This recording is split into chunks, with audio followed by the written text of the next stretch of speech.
People say that money changes a person, but isn't it actually revealing their true nature? Looking at Mark in front of me, I couldn't help but think so. With this much, I can quit my job and buy a house. Oh. Maybe I should take Mom and Dad on that trip they've always wanted to go on.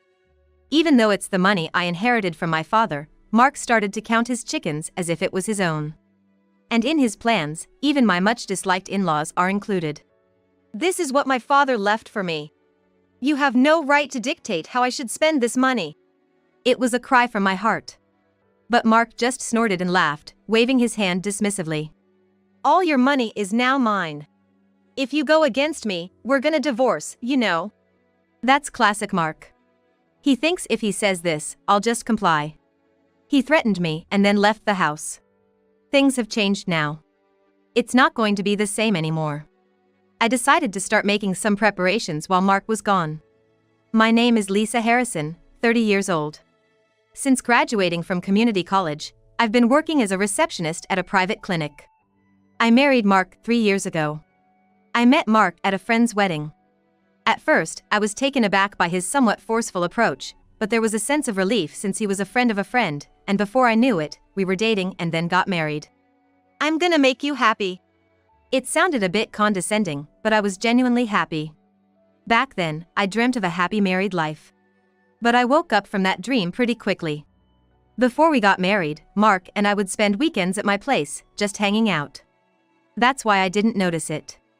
I never realized just how much of a mama's boy Mark was, or how much his parents doted on him. My son's wife isn't a guest, you know. I've heard that line so many times I'm sick of it. Every time I visit my in-laws, my mother-in-law keeps reminding me. It's not like I was lounging around or acting arrogant or anything. Ever since my mother-in-law pointed it out, I tried even harder to be considerate. Whenever I go to my in-laws' house, I quickly ask my mother-in-law if she needs my help, things like carrying something or wiping the table. It's more exhausting than my job.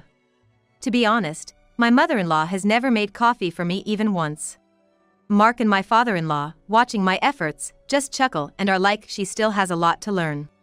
I was utterly fed up with all of them. If it was just a few times a year, maybe I could bear it. But with Mark, it's every week. Before marrying Lisa, I lived with my parents, so I prioritized spending weekends with Lisa. But now that I live with Lisa, I need to prioritize my parents on the weekends. Unfortunately, our apartment is only a 10-minute drive from his parents' house. So sometimes, Mark ends up at his parents' house even on weekdays. Moreover, the apartment we live in now was originally mine before we got married. We did get permission from the landlord, but it's quite cramped for two. Hey, shouldn't we look for a bigger apartment? I suggested this shortly after we got married, but his response gave me chills. It'd cost money, and if we're gonna do that, why not just move in with my parents? Spending 365 days in that in-laws house. Just thinking about it made me feel sick. Absolutely not. Since then, I've never brought up the idea of moving to Mark. It seems Mark senses my discomfort around my mother-in-law, and he often gets mad at me for it. Sure, my mom might be a bit strict, but isn't that how moms are? Well, I guess you wouldn't know since you don't have a mother. Whenever the topic of my parents came up, I always felt Mark was looking down on me. I was raised by my father. My mother passed away when I was little, so it was just my father who raised me. I once overheard my father, when he was drunk, saying he and my mother had run off together, leaving their families behind. So, I didn't have any close relatives to rely on. Moreover, my father was busy running his business. Actually, it was a housekeeper who took care of me. She was kind to me, but at the end of the day, she wasn't my real family. I've never been good at being openly affectionate, and that's carried through to this age. It's such a pity, you know? If only Lisa's dad had been a bit more business savvy. Mark said with a grin. I never liked discussing this topic, but for some reason, Mark occasionally brings it up, as if he's just remembered it. It's about my father's company went under. A few years ago, my father had to shut down the business he was running. I don't know all the details, but it probably failed due to mismanagement. This all happened around the time I decided to get married. Worried about my father, I was like, why don't we live together? I knew Mark wouldn't be thrilled about it, but I couldn't just abandon my father. In the end, though, my father chose to live on his own. Just think about your happiness, Lisa. But Dad, seeing you happy is all that matters to me. Oh, and by the way, congratulations on your wedding. His kind smile from that time is still fresh in my memory. I wished he could have met his grandchild, but unfortunately, we had trouble conceiving. 2 years after our wedding, my mother-in-law suggested I get a medical checkup, and I did. The results showed there was no problem on my end. So, there might be an issue with Mark. I proposed that he also get tested. Especially since it was hard hearing my mother-in-law constantly telling me I was useless because I couldn't give her a grandchild. But Mark was adamant about not doing it. There's no way I'm gonna do that. We're not animals. It's embarrassing to even think about getting tested. I felt cornered into the testing by his mother. I didn't really have a say in the matter. Mark knew that, and yet. Please, Mark. If there's nothing wrong, we can be at ease. If there's an issue, we can address it. I just want to know. My mother-in-law's pressure is really getting to me. Mark shook his head. Wait, so you want me to get tested just because you feel pressured by my mom? That's not it. I just thought if there was a solution. Is there even a solution to a blessing like that? Probably, you just can't stand my mom's constant nagging. That's none of my business. No matter how much I begged, Mark wouldn't go for the checkup. He knew the pressure and the constant nagging from my mother-in-law was getting to me. He didn't back me up. Whenever I tried to discuss it, he had brushed me off and was like, that's none of my business. My weekdays were filled with work and house chores, and weekends were visits to my in-laws' home. Those days kept going on, and I was completely worn out. I thought about getting divorced, but thinking of my father, I just couldn't go through with it. I couldn't betray my father, who wished for my happiness and was delighted with my marriage. A divorce wasn't an option. Maybe that's why Mark picked up on it. One day, Mark went to my in-laws' home alone and returned the next morning. It was unusual for Mark to visit his parents alone. I felt somewhat relieved, but also a bit suspicious. A few days later, I saw an incoming call from a girl on Mark's cell phone left on the table. Mark quickly hid it. What's the hurry? Who's that? Nobody, just a friend. A friend? It's 1 a.m. Why would a woman call you at this time? I knew of Mark's infidelity issues. This had happened many times before. As I pressed further, Mark replied with a hint of irritation. Can you stop nagging? If you have a problem, let's just get a divorce. Maybe I showing my vulnerability at that moment was a mistake. It probably gave Mark more power. At first, he only threatened me verbally, but eventually, he started mentioning divorce more often. If you don't want a divorce, do as I say. I felt helpless against a triumphant Mark. And then, the unthinkable happened. My father suddenly passed away in an accident. I felt regretful, thinking I hadn't done enough to honor him. Mark watched me with cold eyes as I cried so hard that my head hurt. He was like, if you cry, you'll just look uglier. I and my father didn't have any relatives. Inevitably, I was the one who had to take charge of the funeral. Mark quickly attended the funeral and left before the end. After everything was over, I was in a daze for a while. After the funeral, an unfamiliar man came to visit me.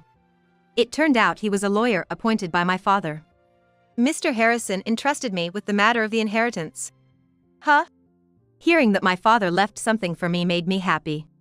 But considering he had to close his business a few years ago, I wasn't expecting much. Then I was floored. $13 million? Yes, there will be some deductions, but... No, this can't be right. He handed me a letter in my father's handwriting and a will. It said my father had left me a whopping $13 million. I was taken aback by the enormous amount. According to the lawyer, I had assumed my father's company had gone under due to financial difficulties, but he had actually chosen to sell it. That sale turned into the $13 million that was now being entrusted to me. I understand, but... Just because I'm his daughter, should I really inherit such a vast sum? Seeing me in shock, the lawyer smiled and said, I've known Mr. Harrison for a long time. He always wished for your happiness. It might be confusing given the sudden news, but having money isn't a bad thing. Maybe consider accepting it as Mr. Harrison's wishes? But don't worry about the inheritance procedures and taxes. I'll handle all that. I glanced down at my father's letter again and nodded. If this was something my father left wishing for my happiness, I'd be grateful to accept it. Thank you for your assistance. And so, I unexpectedly came into a lot of money. But I knew I couldn't just blow it all. In fact, I didn't even want to touch it. I'd keep it safe, and if I ever truly found myself in a bind, I'd use it for assistance. It became something of a good luck charm for me. Days passed, and I hadn't told anyone about the inheritance. One day, after coming home from work as usual, I was shocked by the scene before me. What? There was my bank statement that I issued before on the dining table. Mark was staring at it. What are you doing? Why are you going through my documents without asking? I tried to grab it, but Mark swiftly hid them close to his chest, smirking at me. That sneering grin of his. What's the big secret?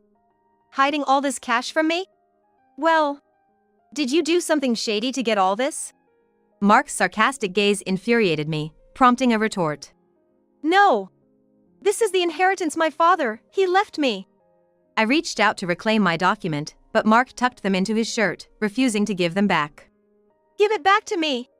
Please. I always thought your dad was a good-for-nothing businessman who ran his company into the ground. Never imagined he'd leave such a gift behind. Mark laughed mockingly and, as he stood up, he shoved me, causing me to fall flat on my rear. After I was pushed and landed on my rear, he looked down at me with a smug smirk. Don't worry. I'll give it back. Just want to check everything out first. Mark hummed to himself, checking them. When he finished looking, he casually tossed the document back in my direction. All in all, $2 million, huh? In reality, there was more.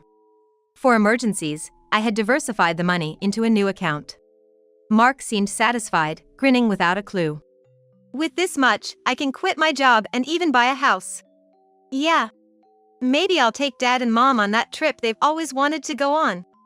Despite it being the money I inherited, Mark started making plans as if it was his own. And, what's worse, he included my detested in-laws in those plans. Don't decide things on your own. This money came from the hard work my father put into his company. It wasn't for Mark to spend as he pleases. This is what my dad left for me. You have no right to dictate how it should be spent. It was a cry from the depths of my heart. But Mark just laughed it off, waving his hand dismissively. All your money is mine now. And if you disagree, we're gonna get a divorce. Emphasizing the word of divorce as if to threaten me, Mark left the house. Mark didn't return after leaving that day. He's probably staying at his parents' place, as usual. They must be having a bigger blast than usual this time. It's about those in-laws of mine and Mark. Dreaming about how they'll spend the $2 million. But those dreams will never come true. Things are different now. In the end, it was 2 days later when Mark returned home.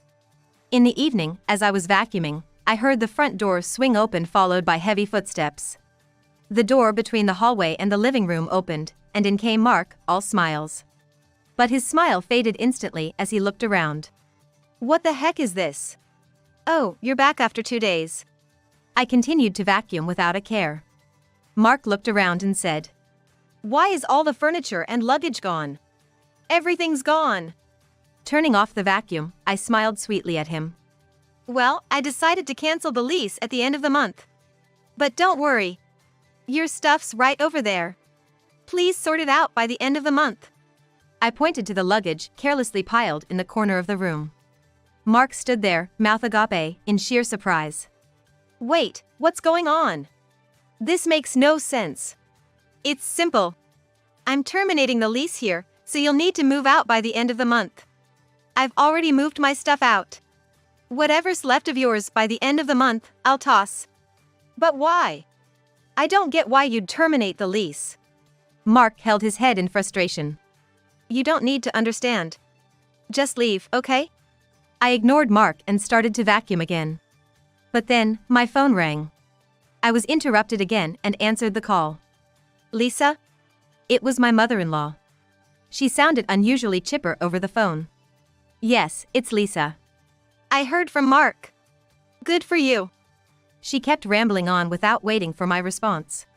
He regretted marrying someone as unattractive and as cold as you, who can't even have kids. But this time, we're thankful. Thankful for what? Well, Thanks to you, we can now go on that vacation and even get a new car, right? Oh, I'm so excited. It's good to have someone who has money and a kind son. I hated to break it to her, but I never promised such things. Mark probably spilled everything at my in-laws' house. He might have even said something like he would buy them anything.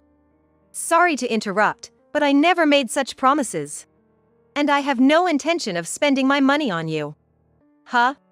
As my mother-in-law finally went silent, I took a deep breath. You weren't seriously counting on using my money, were you? The money of the same person you've made fun of and belittled all this time? It was the first time I'd ever spoken back to my mother-in-law since getting married. If I thought about who I'd used to be, I was like a completely different person. My mother-in-law just stood there silently, and Mark, standing in front of me, was gaping at me in shock. I waited a few seconds, but no response came from her. Is that all you wanted to say?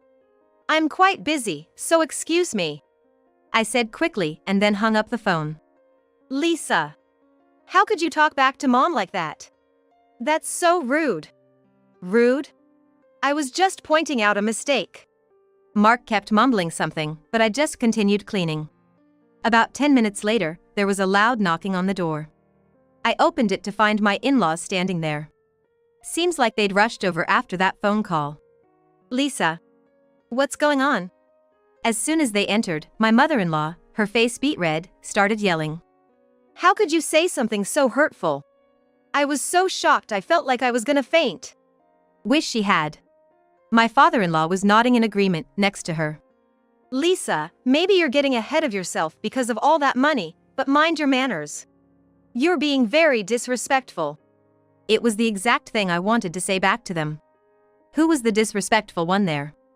Just after my father passed away, they came to me and were like, good for you. They're disrespectful ones who acted as if my inheritance was theirs. While I was shaking with anger, my mother-in-law reached out her hand towards me. What do you want? Your money is basically mine.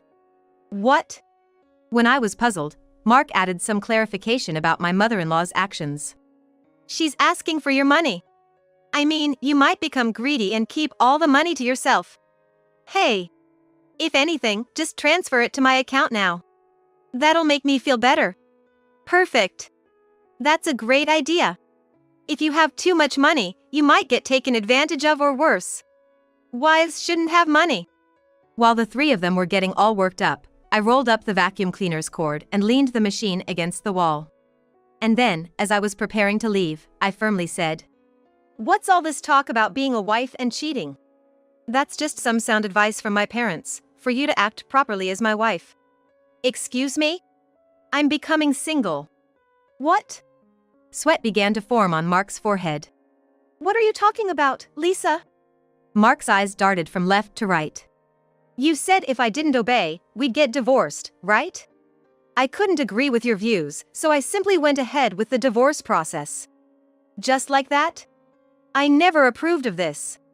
That's forgery. There was no need for forgery. I pulled several contract documents related to lawyer who assists divorce from my bag and tossed them onto the table. They fluttered to the floor. Look, you've given me the contract with a lawyer. Every time I had an opinion, you'd shout divorce. You've handed me with a lawyer contact. I can't count how many times I went along with his ridiculous demands, all because he used the threat of divorce. You thought that just by mentioning divorce, I'd do whatever you said? Mark gulped down his saliva. Yeah, I did. Because you don't want to divorce me, right? I mean, come on, you know you don't, right? Mark's voice wavered pathetically. You thought that just because I didn't want a divorce, I'd obey again? With a frown, Mark nodded. After all, you love me, right?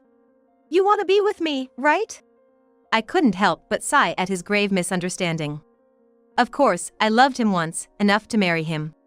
But just because you fall in love enough to get married, it doesn't mean that feeling will last forever. How can he not understand that after all his selfish acts? Such an egotist. Sorry, but I don't love you anymore. In fact, I haven't loved you for quite a while. That's a lie. The only reason I didn't divorce him earlier was because I didn't want to worry my father. I thought I was happily married. I wished that were the case.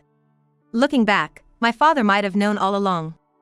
Now that my dad's passed away, I don't see any reason to continue this marriage with you. So, that's why you're giving up this apartment? I gave a slight nod. Mark sank to his knees, shoulders drooping. My mother-in-law rushed over to Mark immediately. It's despicable to abandon your loving husband the moment you get some money. My father-in-law, still by Mark's side, glared at me. Absolutely. You've made sweet Mark look like this. As an apology, pay him damages, you gold digger. Damages? I'm not obligated to pay any. What did you say? After all, I've done nothing wrong. Unlike Mark, who's been cheating left and right, I've never strayed. Mark's face turned ghostly pale. Your childhood friend Sarah, Harry from work, and that girl Lily from the bar, right? Counting on my fingers, Mark's face got even paler. My mother-in-law looked away, avoiding eye contact. Sarah is, well, different. I mean, my mother-in-law stammered. Judging from her reaction, she probably knew about Mark's affairs, maybe even aided them. Must have been tough, helping Mark create alibis for his affairs. But don't worry. The cameras and voice recorders I installed in Mark's car and bag have provided all the evidence I need. When I said so, all three of them looked like they'd seen a ghost. Come on, Lisa. I can't live without you. Don't dump me. That's right, Lisa. You have a lot of money. What do you want more? Why do you have to make Mark suffer more? That's the first thing they're worried about? I let out a long sigh. That money and our divorce are two different things. That money is what my father left for me. I didn't do anything to you. But you are cheating on me. I'm determined to get divorced with him. There's no way back. Word's gonna get around, one way or another. Word might spread among our acquaintances. At work, bosses, colleagues, even those he merely recognizes might be talking behind his back. The local bars might not judge him too harshly, but he's likely lost his regular spot. There's no way Mark can continue living life as he once did. Lisa, wait, hear me out. Give me another shot. Mark was teary-eyed and shaking uncontrollably. Another chance? This is my chance. Finally getting away from you and your parents. Does Mark even realize how much pain I've endured during our 3 years of marriage? Actually, I went ahead and made the car and vacation bookings after getting caught up in the excitement that day. I might be able to cancel the vacation, but with the car dealership being a long-time contact, I can't back out now. He probably wants to say he doesn't have immediate money for these bills. That's not my problem. With that familiar retort, I tried to leave the apartment. Hold on, Lisa. I'll leave the divorce matter to the lawyer. This is the last time I'm seeing any of you. Honestly, I won't miss this at all. Just make sure you tidy up before leaving. Your parents are here, so you don't have anything to worry. Bye. I waved briefly, closed the door quickly, and jumped into my car. Just as I pulled out of the driveway, I saw Mark chasing after me from the entrance, but I didn't care and sped up. Soon, he was out of sight. Later, according to my lawyer, my mother-in-law and father-in-law gave him a hard time. And yet, he's my lawyer, and they went on complaining to him. Just one little affair, she should have let it slide if she wanted a divorce. Exactly. It's such a trivial matter. Lisa should have laughed it off, she's so petty. When my lawyer was like it wasn't just one affair. There were 3 other women. And considering the duration, it can't be brushed aside. This is a particularly severe case, they finally shut up. The very fact that Mark, a grown man, brought his parents to the discussion was laughable. My lawyer was like, after this fiasco, I doubt he's gonna get remarried, with a wry smile. As expected, word of Mark's infidelities spread like wildfire, turning his life upside down. Unable to bear the judgmental gazes of those around him, he quit his job. Married friends started to avoid him, and without money, he stopped going out to bars. Mark has been cooped up at my ex-in-law's house ever since. On the other hand, I've relocated to a distant state. It was my father's hometown. Not because I was searching for my grandparents. I simply wanted to experience life in the place where my father was born and raised. It's a town that's neither too urban nor too rural, just right. Now, I'm working part-time at a local grocery store. I haven't touched any of my father's inheritance yet. There were times I was tempted to spend it, but I'd always think of Mark and his family and hold back. If I start spending that money recklessly, it's over. I don't know what the future holds, but for now, I'm content. When I meet my father someday, I genuinely want to be able to say I'm happy. From now on, I plan to live honestly.